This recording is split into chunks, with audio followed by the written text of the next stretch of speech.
Indonesian ഭാഷ.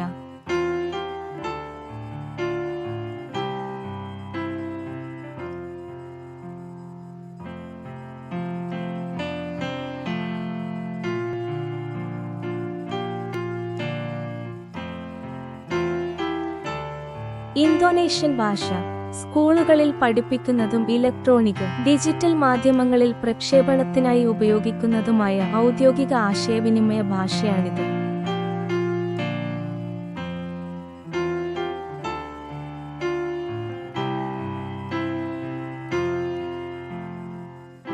ലോകത്തിലെ ഏറ്റവും ബഹുഭാഷ, പ്രത്യേകിച്ച് ത്രിഭാഷ രാജ്യങ്ങളിലൊന്നാണ് ഇന്തോനേഷ്യ.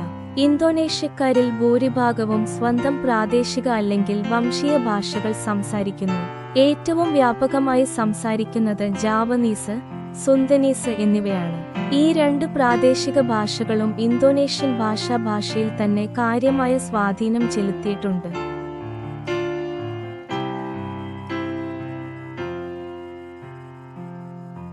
രാജ്യത്തുടനീളം ഇന്തോനേഷ്യൻ ഭാഷ സംസാരിക്കുന്നവരുടെ എണ്ണം വളരെ കൂടുതലാണ്. വിദേശത്ത് താമസിക്കുന്ന പ്രവാസികളുമായി ചേർന്ന് ലോകമെമ്പാടും ഏറ്റവും കൂടുതൽ സംസാരിക്കപ്പെടുന്ന ഭാഷകളിൽ ഒന്നാണ് ഇന്തോനേഷ്യൻ ഭാഷ. ദേശീയ പ്രാധാന്യത്തിന് പുറമെ തിമോർ ലെസ്റ്റെ പോലുള്ള മറ്റ് രാജ്യങ്ങളിലും ഇന്തോനേഷ്യൻ ഭാഷ ഔദ്യോഗിക ഭാഷയായി അംഗീകരിക്കപ്പെട്ടിട്ടുണ്ട്.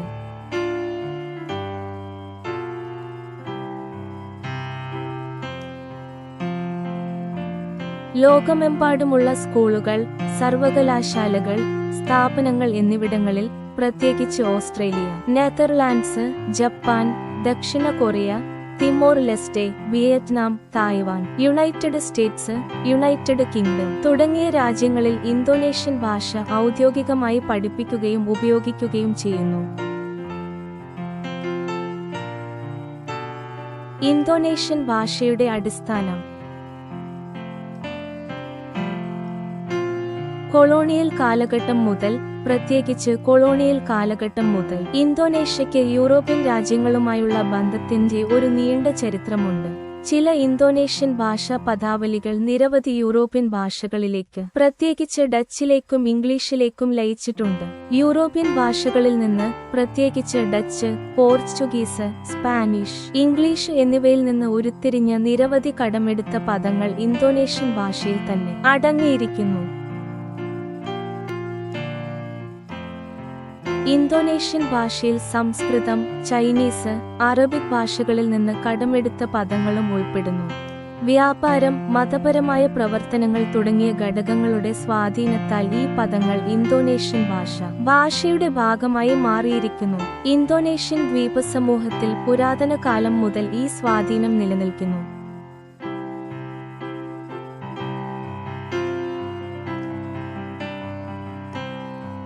ഇന്തോനേഷ്യൻ ഭാഷയുടെ അടിസ്ഥാനം റിയാവ് മലയാണ്.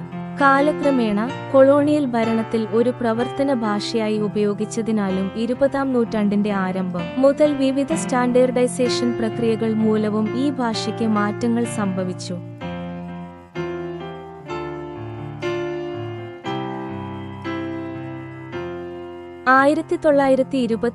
ഒക്ടോബർ 28 യുവജന പ്രതിജ്ഞ പ്രഖ്യാപനത്തോടെയാണ് ഇന്തോനേഷ്യൻ ഭാഷ എന്ന നാമകരണം ആരംഭിച്ചത്.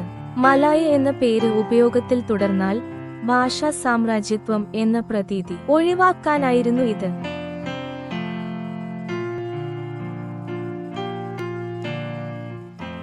ഈ പ്രക്രിയയാണ് ഇന്നത്തെ ഇന്തോനേഷ്യൻ ഭാഷയെ റിയാവുവിലെയും മലായ ഉപദ്വീപിലെയും സംസാരിക്കുന്ന മലായ വകഭേദങ്ങളിൽ നിന്ന് വ്യത്യസ്തമാക്കിയത്. ഇന്നുവരെ ഇന്തോനേഷ്യൻ ഭാഷ ഒരു ജീവസ്സുറ്റ ഭാഷയായി തുടരുന്നു. സൃഷ്ടിയിലൂടെയും പ്രാദേശിക, വിദേശ ഭാഷകളുടെ സ്വാംശീകരണത്തിലൂടെയും പുതിയ വാക്കുകൾ നിരന്തരം ഉത്പാദിപ്പിക്കുന്നു.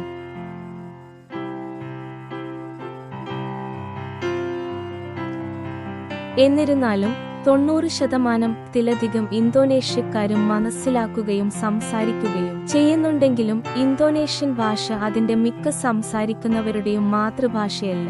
ബഹുഭൂരിപക്ഷം ഇന്തോനേഷ്യക്കാരും ഇന്തോനേഷ്യയിലെ 748 ഭാഷകളിൽ ഒന്ന് മാതൃഭാഷയായി സംസാരിക്കുന്നു. ഇന്തോനേഷ്യൻ എന്ന പദം സാധാരണയായി ഔപചാരിക സാഹചര്യങ്ങളിൽ ഉപയോഗിക്കുന്ന സ്റ്റാൻഡേർഡ് രൂപവുമായി ബന്ധപ്പെട്ടിരിക്കുന്നു.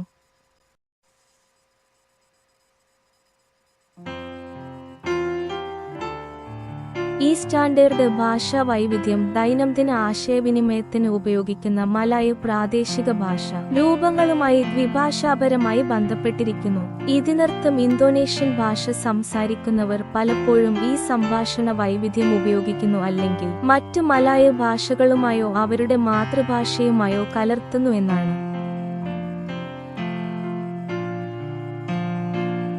നിലവിൽ ഇന്തോനേഷ്യൻ ഭാഷ സർവകലാശാലകൾ, സമൂഹമാധ്യമങ്ങൾ, സാഹിത്യം, സോഫ്റ്റ്വെയർ, ഔദ്യോഗിക കത്തിടപാടുകൾ, മറ്റ് വിവിധ പൊതുവേദികൾ എന്നിവയിൽ വ്യാപകമായി ഉപയോഗിക്കപ്പെടുന്നു. അതിനാൽ എല്ലാ ഇന്തോനേഷ്യൻ ഭാഷാ പൗരന്മാരും ഇന്തോനേഷ്യൻ ഭാഷ ഉപയോഗിക്കുന്നുവെന്ന് പറയാം.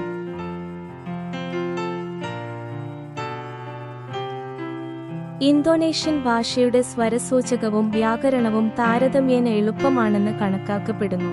ചില ഗവേഷകരുടെ അഭിപ്രായത്തിൽ അടിസ്ഥാന ആശയവിനിമയത്തിന് ആവശ്യമായ അടിസ്ഥാന കാര്യങ്ങൾ ഏതാനും ആഴ്ചകൾക്കുള്ളിൽ പഠിക്കാൻ കഴിയും. ഈ ചാനലിനെ പിന്തുണയ്ക്കാൻ ഞാൻ നിങ്ങളെ ഓർമ്മിപ്പിക്കുന്നു. ലൈക്ക് ചെയ്യുക, ഷെയർ ചെയ്യുക, കമന്റുകൾ നൽകുക, സബ്സ്ക്രൈബ് ചെയ്യുക എന്നിവ ക്ലിക്ക് ചെയ്യുക. കൂടാതെ ഈ ചാനലിൽ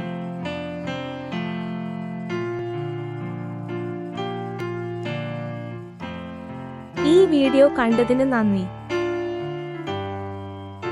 അടുത്ത വീഡിയോയിൽ കാണാം.